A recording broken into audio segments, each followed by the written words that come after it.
Today, we're going to dig into a really powerful idea. What if the real key to feeling amazing has almost nothing to do with what's on your plate? We're about to unpack a holistic framework that could totally shift your perspective on wellness. So let's get right into it. So, does this sound familiar? You're doing everything right, you're eating clean, you're planning your meals, but you still feel kind of drained, like something's just off. It's a super common frustration, and honestly, it's a huge clue that we might be missing the bigger picture. And this is the central question we're tackling today. What if the stuff that truly nourishes us, the things that make us feel vibrant and alive, can't be found in the kitchen at all?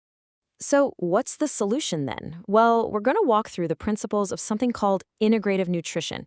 You can think of it as a coaching framework that's built to nourish the entire person, not just the food they eat. And the insights in this explainer come from our guide here, Sheila Arnold. She's a certified health coach from the Institute for Integrative Nutrition, which is a really big deal.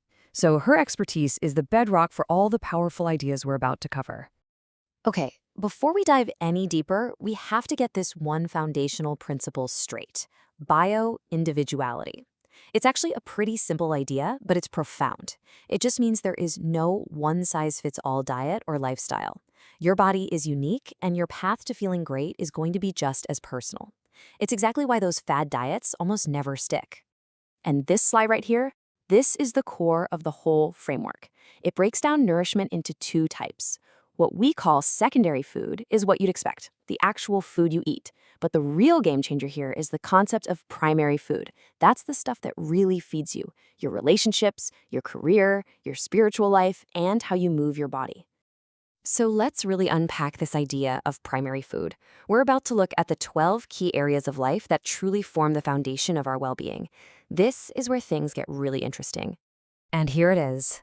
This is a visual map of our total wellness, the circle of life. As you can see, this model shows 12 key primary foods, things you might not think of as food, like how much joy you have, your financial situation, your creativity, even your home environment. All of these contribute to your health. When these areas are balanced, you really start to thrive. Just think about it for a second. Having a career that lights you up can give you more energy than any so-called superfood ever could. And on the flip side, being in a stressful relationship, where maybe communication is breaking down with your partner or family, that stress can literally cancel out all the benefits of your perfectly healthy diet. Your body is listening to your life, not just your lunch. And this quote from Sheila Arnold just drives the point home, doesn't it? Our bodies have this amazing built-in ability to heal and protect themselves. But when our circle of life gets out of whack, when our primary foods are neglected, that natural healing power gets seriously compromised. Okay, so now that we get just how crucial primary food is, let's bring it back to the food on our plates, our secondary food, and look at how we can approach it with this new, more holistic view. The guiding principle for our secondary food is simply clean eating. Now, this isn't some super strict diet. It's more of a lifestyle. The idea is that when your primary foods are balanced, you'll naturally start craving real whole foods, things that are as close to their natural state as possible. Now, this slide is an incredibly practical tool you can use next time you go shopping. The Environmental Working Group puts out this dirty dozen list every year. It shows you which produce has the most pesticide residue. So those are the ones you really want to try to buy organic. Then there's the Clean 15, which have the least, making them a safer bet if you need to buy conventional. And here is a fantastic little pro tip you can start using today. You know that little sticker on your fruits and veggies? It actually tells you a lot. If you see a PLU code that has 5 numbers and it starts with a 9, boom, you know for sure that it's organic. How easy is that to remember? Here's another great rule of thumb for you. Think about the layout of your grocery store. The outer ring is usually where all the fresh stuff is: the produce, the meat, the dairy. The inner aisles? That's where all the heavily processed packaged stuff lives. So try to spend most of your time on the perimeter. It's a simple trick for a healthier shopping cart. Okay, I know this has been a ton of information, so the big question is, how do you actually put any of this into practice?